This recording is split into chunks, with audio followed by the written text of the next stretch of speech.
Hi everyone, it's Liz here again, and welcome to my channel and community. Today I wanted to introduce or reintroduce myself. So for friends and colleagues who already know me, you must be wondering, what is she up to now? What is this? What is Athena's Garden? How is it different from what I was doing previously? So the truth is, I've always been a multitasker, a multi-manifester. So what that is a contrast to the people who really thrive when they're deep diving and focus on one specialty. So there are people like that who are the experts, and there are people who like me who are multipotentialites. We are also have been called a scanner or the Renaissance person, and people like me, we tend to enjoy having more than one specialty or area of interest. We might enjoy interdisciplinary studies and like to wear multiple hats. So we've been called different things. There was another one called the polymath. I personally won't use that label because I feel like for that you have to be like a publicly recognized, authority in that field. And for me, I'm not that interested in obtaining like credentials and whatnot. That's never been my thing, so I'll just stick to the multipotentialite label. But so not so nice labels for us are like jack of all trades, master of none, or the unfocused people. Can you just, people who consider us unfocused will be like, can you just pick one thing? Can you just focus on one thing?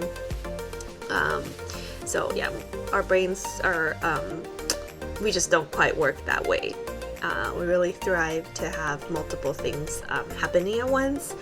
And I do find that at least in the last 100 years since the, Fordist, capitalism model came about, where, you're really focused on one thing. For example, if you submit your resume, the employer or interviewer will like to see that you have 10 years on one career trajectory almost, that you've been in that field and you're an expert, versus, for 10 years you had, 5 different jobs in different capacities. So that might change, as in that's how it is right now, but it might change in a few years where the Renaissance person might be valuable again. So I would say just stick to being authentic and what works best for you. So anyhow, I grew up under the assumption that I would have to pick one at some point. So for the last 14 years, I sort of picked one category, hair, makeup, or beauty entrepreneur. But yeah, if you think about it, hair, makeup, skincare, artist management, those are actually separate categories, but we'll just say that was one main category. And I've been doing that for 14 years, and when I hit around the 10th year of my business, I was starting to think to myself, what else is out there for me? What can I do to challenge myself? So I was ready for a mental challenge, even though I still haven't lost my passion for my craft and to be of service. Honestly, that is the main thing that fuels me, is meeting many different people from different fields and being of service, whether it's their photo shoot or their very special occasions for big events. So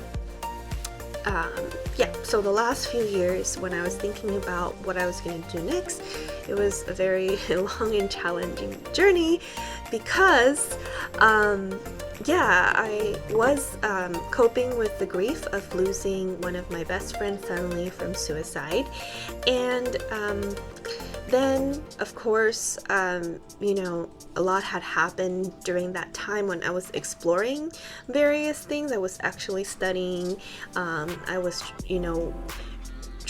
building my other portfolio as an art director, and also getting into creative writing and copywriting as well. I was just exploring different fields at the time. And then the global pandemic happened, and during that time my husband got a job in Tokyo, and I was living by myself in Northern California, having to get ready for the Trans-Pacific move and renovating the bathroom by myself there. There was a lot happening in the last few years, and so I kind of went back to the drawing board to think about what I can do and what I want to do. And so now that I'm here in Tokyo, I can take a step back and really focus and think about what my next steps are. So this is it. We'll see how it goes.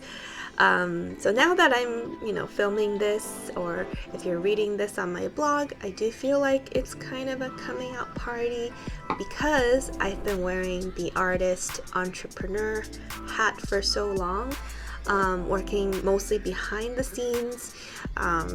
Usually hair makeup people, we're dressed in black. We tend to blend into the background. And so,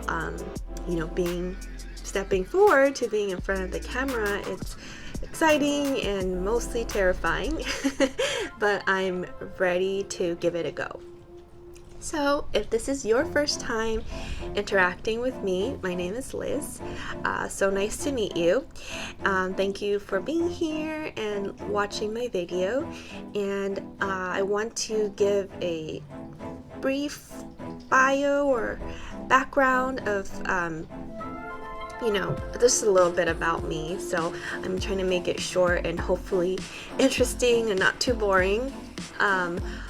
My parents are born in Taiwan post-war, and they're from Taiwan.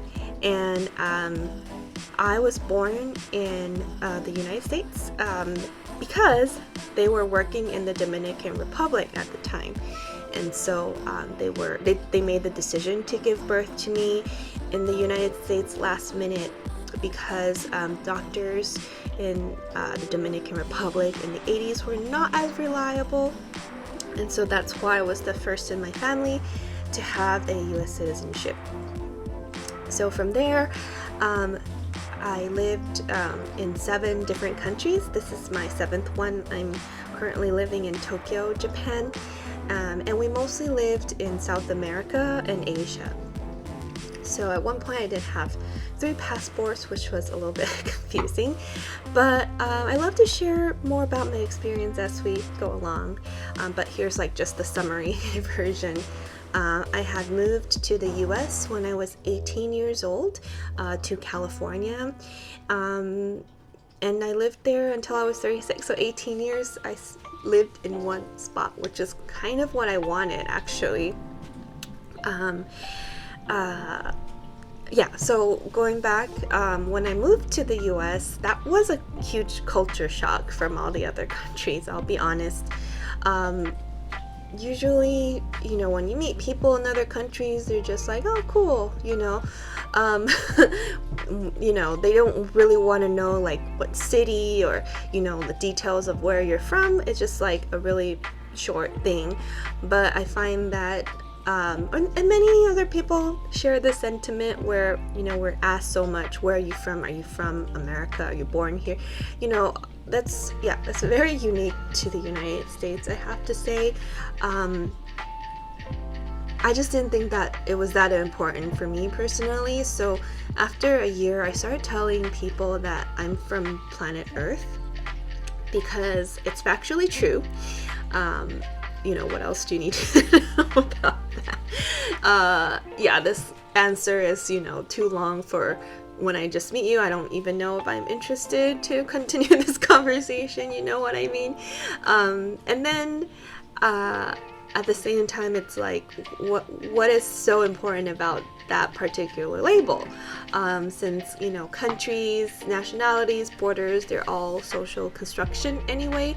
So, what does it matter? But anyhow, being multicultural, multilingual, and going through different school systems, and growing up with people from all corners of the globe, it was definitely a privilege, because it did give me unique life experiences that I could not have otherwise. But I will say that it was not the easiest life growing up as a kid and teenager, having to move every couple of years. And so as an adult, I chose to have a career that didn't require me to move every few years to a foreign country. And so for that, I was really lucky that I could stay in one place, and I did. I stayed in the same place for a long time, until recently. Then the other thing that I wanted to share about the whole planet Earth discussion is that at the end of the day, I knew at a very early age, age 3 specifically, that this life that I'm having right now is my temporary residence. This body is my temporary residence, and everything else is transformative and transient. That's just one of the reasons why I love butterflies, because it reflects how I see life.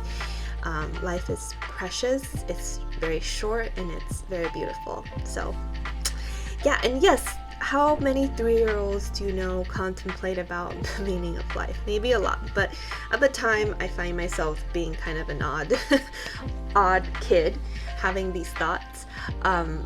But to me, it was also inevitable, because I started having these thoughts because I remember having my first out-of-body experience at that time. So please excuse the little teaser. I promise to talk about this some other time. So I think with all that, where are you from? I think the most important question that I like to know when I meet people is, why are you here? I mean, why did you choose to incarnate on Earth? What's your mission? And what's your intention? And what's your goal? Like, what would you like to do here? So, me personally, I know I came here to teach, to heal myself and others, and my hope is to make the world a better place by creating. And that was kind of my little tagline on Instagram, and my bio is I want to change the world one face at a time when I'm doing hair and makeup. And what that means is I'm uplifting the person in my chair so that they can also carry that positive energy to their event, or whatever they're doing. That's kind of how my previous career in hair and makeup was a really great fit for me. So anyways, I recently also started doing a type of sacred work as an Akashic Records reader. And so when I've been doing the readings, I discovered that most people, they knew why they chose to be here. They knew why, deep down inside. And it also is great news, because it means you have all the tools that you need to be quote-unquote successful in this lifetime. So when I talk about success, I don't mean just financial success. As mentioned previously, money is a currency. It's a type of energy flow. But I find that we have all the tools that we need. So I hope that was a decent introduction about myself, or what I would like to share right now, and why I'm starting this chat, a little bit about why I want to start something new. And so with that, I'm going to leave this collage of vintage photos. Some are a little more recent, some I took in my travels with my film camera or my digital camera, and some are photos of me doing styling makeup and hair, or working behind the scenes as an art director, or performing as a child, whatnot. So just some fun things that are little fragments and pieces of who I am. So yeah, I didn't know how else to introduce or reintroduce myself other than making this short video, and that I hope you will stick around to hear what else I have to say and share, and explore some of these different topics that I'm interested in. So thank you again for watching and spending time with me, and if you like my video and content, I hope you will like and subscribe, and I hope I will see you in the next video. Thank you so much. Take care. Bye.